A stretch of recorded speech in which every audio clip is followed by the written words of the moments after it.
An affair, I think, from my observation in my work, starts with a person opening themselves out to that possibility. Right. That means they didn't shut themselves out and say that this is a no-no, red line, do not enter, do not cross. Hello and welcome to Catholic Parents Online, a podcast series where we share tips and resources on Catholic parenting for Catholic parents. My name is John Hui and I'm your host for this series. Today we are very happy to have with us Dr. Christopher Cheok, and the topic for discussion today is affair-proofing our marriages. The data is a little bit scary. Divorces are rising. For example, among those who got married in 1987, 8.7% of couples split up before their 10th wedding anniversary. But among those who got married later in 2006, 16% split up before the 10th wedding anniversary, almost double the 8.7% in 1987 marriage cohort, right? So it's a little bit worrying, definitely. And while we do not have the official figures, many counselors and professionals suggest that adultery and extramarital flings are vices that are really causing lots of marital stress and breakups, right? And nowadays with the dating applications, dating apps like Tinder and so on and so forth, right? And recently there was this thing called sugar babes as well, which apparently some men are using to date younger women, younger girls even, right? And with all the messaging apps, we are seeing lots of, apparently infidelity happening, and it's almost so easy, right? It's just a swipe or a click away, so to speak, on the phone, right? So yes, Christopher, so welcome to the show. Yes. I almost forgot to welcome you. Yeah, so John, today the things I'll be discussing comes more from my work experience, both as a mental health worker, as a psychiatrist, as well as a forensic psychiatrist, where I deal with cases that people have done upskirting, voyeurism, and things that are, I guess, criminal, as well as also my work in prisons. And I'm not necessarily an expert in affairs and marriage, but I'm sharing with you some of my observations from the cases I have helped. Sure. I've dealt with. Yeah. Sure. You're a married man, right? Married with 3 children. Yes, that's right. So you have the experience. Don't worry. Yeah. So I think the topic today being that of affairs, right? Can we in a way affair-proof our marriage, right? Which is a very important topic for many of us. What are the things that can contribute to affairs coming about in the first place? I think again it's very complicated. But firstly, for the person who is what I would call the perpetrator, I think it's important that he first be well grounded in, I guess, a good way of living. Yeah. So I think all religions, including the Catholic Church, would teach us certain principles about a good way of living. Yeah. So if a person is not grounded in any instruction about what it takes to be a good way of living, then they will then turn to, they'll be influenced by the media. They're not grounded. They are like lalang. They can fly. They can go left or right. So being grounded in a belief system is very important. Yeah. What contributes to affair, I think sometimes is manifold. Of course, let's talk about the big ones first. The big ones first is, of course, that one, it's not, I guess, a person actually actively seeks out the affair. Some people, by their personality, they want to have thrill. Some people like the thrill of the chase. Some people like the thrill of the novelty of a new person responding to them, and the euphoria of building a new relationship. So that is, I guess, the first reason. The next thing, of course, is that in a marriage where there's a lot of frustration, right? The frustration can come from many things. Finances, expectations, lifestyle expectations, and then, of course, their individual behaviors at home Some people will have certain expectations on their spouses which are incompatible, or unreasonable, or unreasonable even. Some spouses expect their husbands to, I guess, provide them with certain things and all that, which stresses out the guy. So I guess that's a lot of frustrations. So an affair, I think, from my observation in my work, starts with a person opening themselves out to that possibility. Right. That means they didn't shut themselves out and say that this is a no-no, red line, do not enter, do not cross. So they actually open up themselves to that possibility. Not guarding their hearts, so to speak, right? Not guarding their hearts. Not guarding their heart. Opening up the possibility of emotional connections with others, right? Yes. Yeah. So of course, affairs can be many types of affairs. There are those people who are just short-term flings. There are even those which are just purely the sexual act. Depending on what you think an affair is, some people even say, some people go to the massage parlors or to sex workers and all that. It's a very broad definition. But again, it's the skill of the man, I shouldn't say men, because women do that too. The skill of the person in his choices. So certainly, I dare say that certain industries have more entertainment than others. Some industries require you to go overseas, and being overseas really is a very vulnerable position, especially if you are in certain industry, in sales and marketing job, where there are, there's entertainment, there's alcohol and things like that. It puts you in a situation whereby temptation arises. So again, the person must be skillful in the I guess the situations that he finds himself in. Right. You put yourself out there. I mean, I hate to say it, I think once you are there, your risk of trespassing is extremely high because you really put yourself out in this very vulnerable position, and everything there in a KTV, in certain places in the world is geared towards encouraging you to trespass. That's right. So if you don't want to fall off a cliff, don't go near it in the first place, right? So if there are these places which on these situations that are part of a particular event or a particular trip, you may want to excuse yourself from these and say, look, I'm afraid I don't have the time, or I really don't want to be there. So it depends on the person. So the person must be skillful and have the wisdom and the courage. So they'll say, okay, Chris, you talk so easy, but I also need a job, my company culture is like that. So I guess it's really up to that person's choices to find those type of jobs that is compatible with their belief and not set yourself in that position and put your marriage at risk. Right? To be there. There are also other times when I guess a person, I've seen instances whereby after the honeymoon period, it's very thrilling during the honeymoon period, and lots of dopamine flying around, euphoria. Every time you meet your loved object, your knees go soft. Your knees go soft. Time flutters and all that. But after 18 to 36 months, science and studies show that this honeymoon period will stop. Then people say, why is my relationship become so boring? And I want that great feeling again. And so they go hunt for that great feeling. Yes, for the person who can give them that great feeling. Right? You see.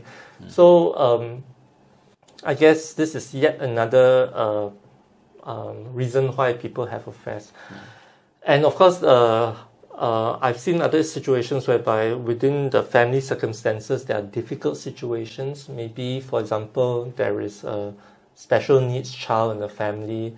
Maybe there is some caregiving duties to either party's parents or some other, needs in that family that have causes the person to have extra burdens and stress, and they may try to find relief from this difficulty in extramarital relationship. That's right. So I think that's my wife and I have discussed this before. But for us, it's definitely a no-no, right? We have discussed with each other. These are things which really put a big, huge dent on the marriage, right? At the same time, we also acknowledge that the more distant we are from each other, the more vulnerable we will be to seeking solace and seeking union outside the marriage. So, which is why we've always tried to make it a point, really, as to the best of our ability, to try to make that commitment to be for each other. Because it is a reality, right? That whenever we are going through stresses, we're going through arguments, we've gone through misunderstandings and everything, and then the life is not as rosy as we would like it to be, and then we'll find ourselves actually more vulnerable and more easily attracted to others. Absolutely. And depending on your status in your job, certain once you reach a certain high status in jobs, people will seek you out. Juniors will seek you out sometimes, and some people also want to succeed, and they will put themselves out. The junior sometimes will put themselves out there, even though they're married. We've seen all sorts of combinations. Even in sales jobs. Salespeople want to make their quota, and they'll do things to meet their quota and all that. So people must be wise enough to know that all these things exist in the secular world. So I think it's important that married couples, continue to have that close relationship, so that such that their work, although it's important to bring in the income to have a certain lifestyle, it shouldn't diminish the quality of the relationship. It shouldn't be the work shouldn't be so demanding that it takes you away from a good, close, times that you can bond with your partner and continue to bond with that partner, rather than answering emails late into the night and things like that. So I think this again, in an earlier podcast we had discussed this thing of priorities, right? That, number one is God, number two is spouse. Very often we tend to put spouse below work, even below children, and that can put a lot of strain on the marital relationship. Yeah, and what you say is absolutely correct. So I dare say that sometimes when children come, children become the focus of the family, and then the couples neglect each other because their attention is focused on the child. I dare say that it is proper that both spouses say that the spouse is more important than the child. Yes. Okay. The child is important too, but you cannot neglect the needs of the spouse. Right. And this is where sometimes, I say this from experience again, not from my profession. That sometimes mothers will care for the child, and they may start to, neglect the guy. And then the guy, I said this before, men's egos are very fragile. They may then feel, so sad. I'm no longer the number one or things like that. And then they start straying. That's right. I remember a brother, Colin, you know him, a very good counselor, right? He shared with us once, that's this thing whereby when certain men reach middle age, if they've not been building up their relationship with their wives, they find that sometimes the wives will just turn them off or just berate them in some way or other. And then after that's also the time when the children start becoming rebellious as they enter teenagehood. And then there's also a time when they're very retrenchable. Their self-esteem takes a dive and takes a hit. And then here comes a sweet young thing that hero worships you, and then there you are, pum. There you go. Yes, absolutely. And I think also couples should be honest with their own sexual experience before marriage, and because I think that I've seen situations whereby although I know this is a Catholic forum, but some people do have premarital sex. Some people have a lot of sexual partners even prior to marriage.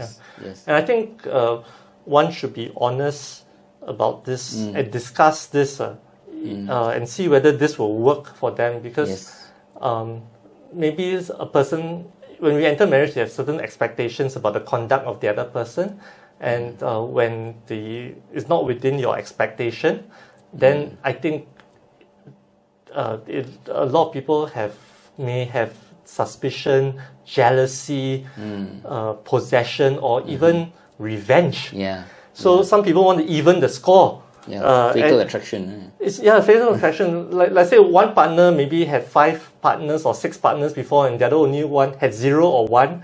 Then the guy or girl may feel that they want to even the score somehow so that they are equal. You know? This type of thinking, it sounds ridiculous, but I've seen it happens, all. right? I've seen it happens, all. Yeah. I think it's ultimately boils down to our attitude towards sex and towards marriage, right? What marriage is and what sex is for, right? So I think that is the thing that many of us seem to miss out on. And that's why I say that the backgrounds of the two parties should be as compatible as possible, because if let's say a person was schooled in a Catholic background with the usual Catholic attitudes and beliefs, and a person came from a different background, or maybe is totally atheist and don't have a particular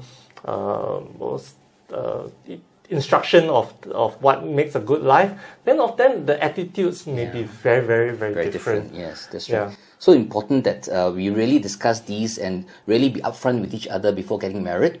And then after marriage, right, we really need to... and before that, and be brave enough to say, this is not going to work. Yeah, that's right. This is not going to work. Rather than to let the heart rule the mind, right? And I'll do whatever I can. I'll try to change him or change her after that. And this is okay. I'm cool. I'm cool with it. But deep down is this burning problem that will just erupt sometime later. That's right. Yeah. So I remember one priest in one homily quite a long time ago, he was saying a person who fornicates before marriage is quite likely to become an adulterer after he gets married, because the attitude towards sex is so different.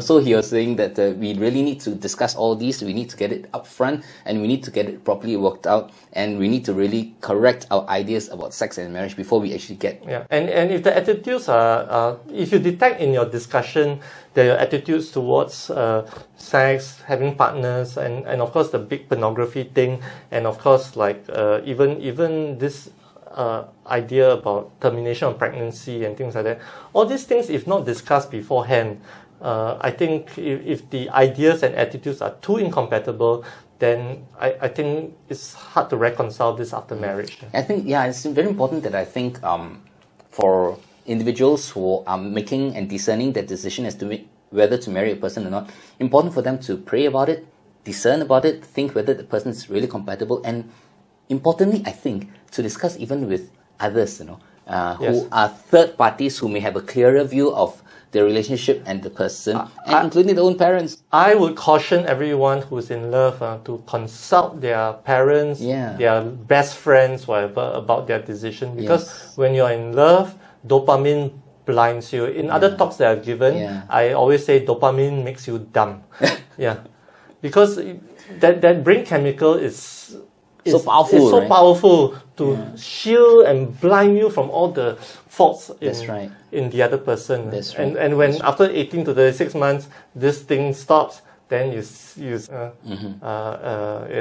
true person is before you, and you have to make tough decisions. Then we'll probably have to have another podcast to talk about what sex and marriage is all about, because that's really so important for us to clarify and to be clear about before we actually really even continue a further discussion on this area, very huge area of marriage and sex.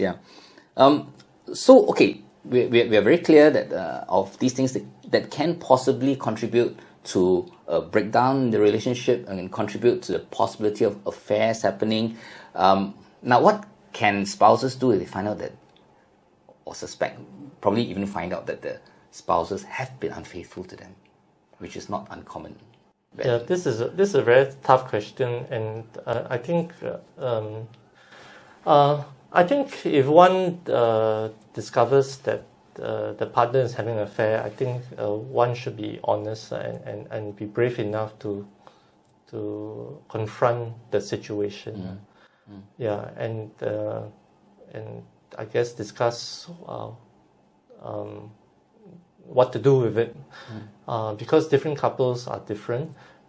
Different family situations are different, whether it's children, not children, the age of the children, and that sort of thing.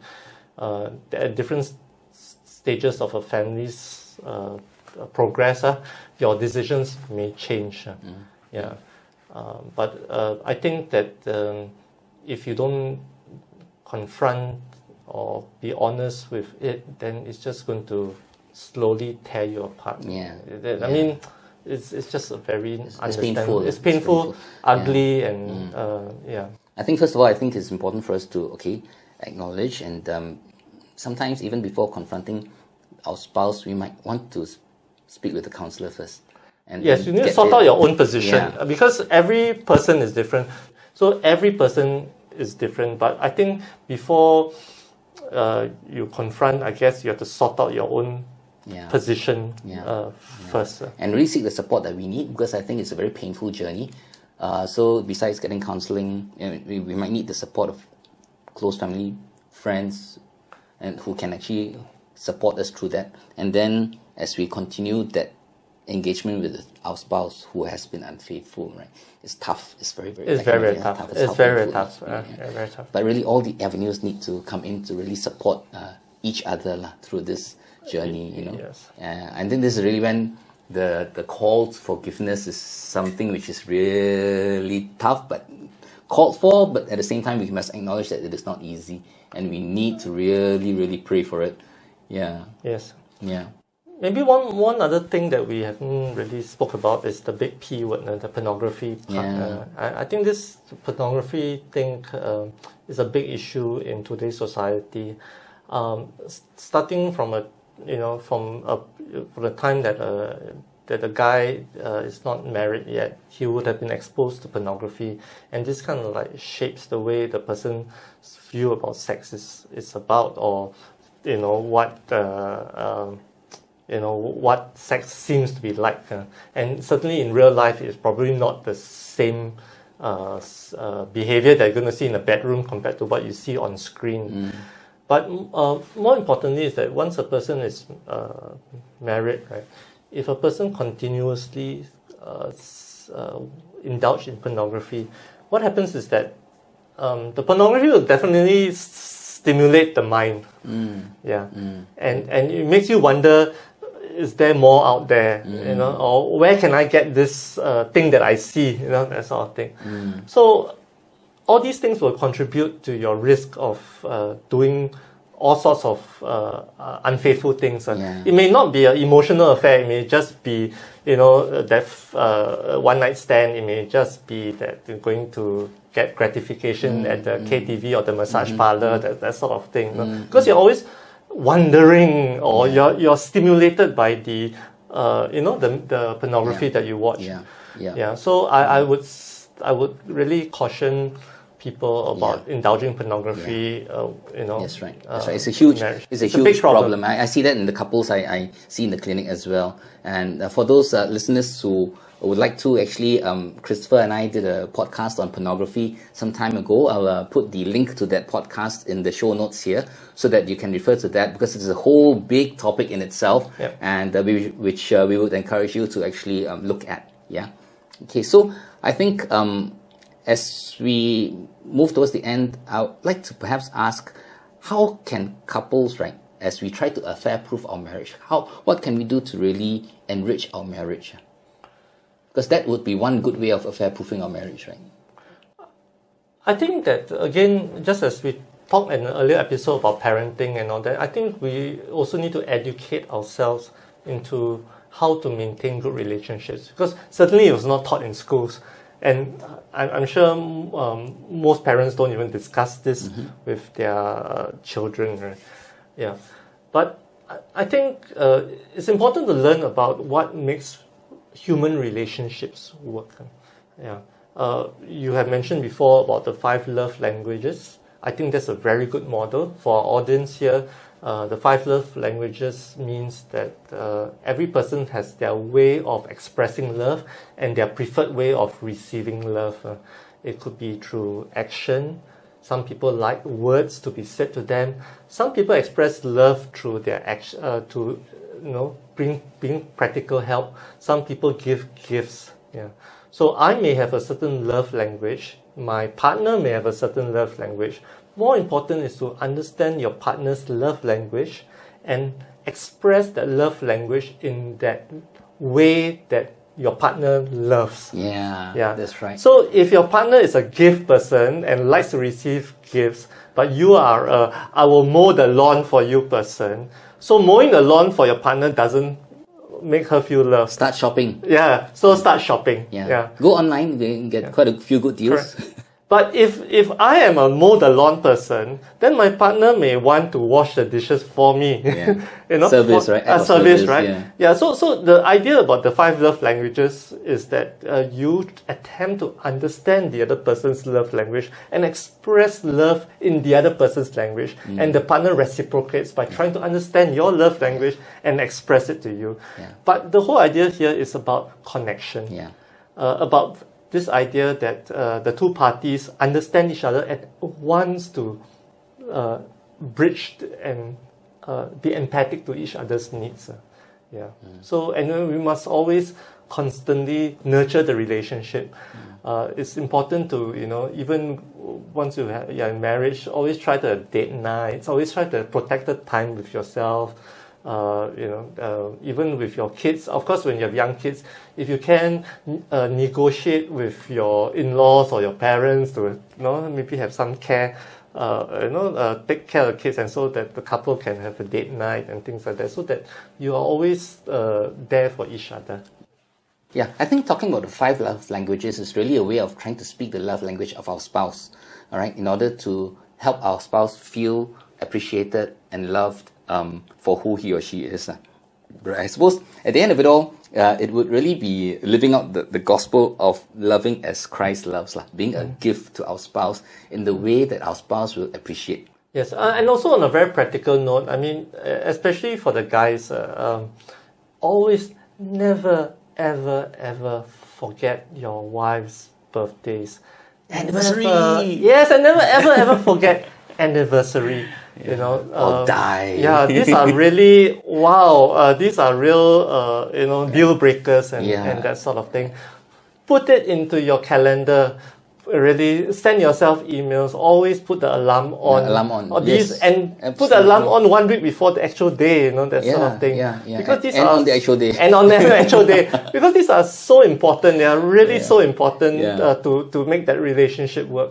But then again, it can be different from every couple, right? Yeah. In the case of my wife and myself, right? The interesting thing is that sometimes my wife forgets our anniversary, and I'm the one who says, "Happy anniversary, my dear." But no. But I think is that, but you may forget, but the idea is that if you remember, you score points. That's right. So, but in any case, the best thing that my wife and I will say is, we celebrate our anniversary every day. That's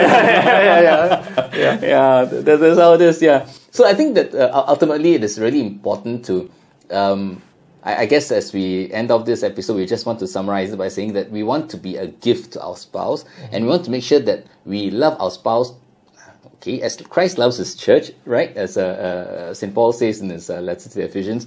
And also we really want to realize what love is. Because very often we get the idea that love is just a feeling, right? The emotional highs that we get from this dopamine surge that we get every time we, in the early days of our relationship, right? But it's not like that. After having gone through so many years of marriage, we realize that, love is more this commitment to will the good of each other and our relationship, and the common union that we have for each other and our kids and our family and our common project that we have together, and to really work towards that, right? With a lot of the will as well, and not just feelings, right? But with time, as time goes by, we realize that when we actually put the effort into it, the feelings do come as well. It's not as though feelings are absent, but they can be enriched when we actually live out this life of love.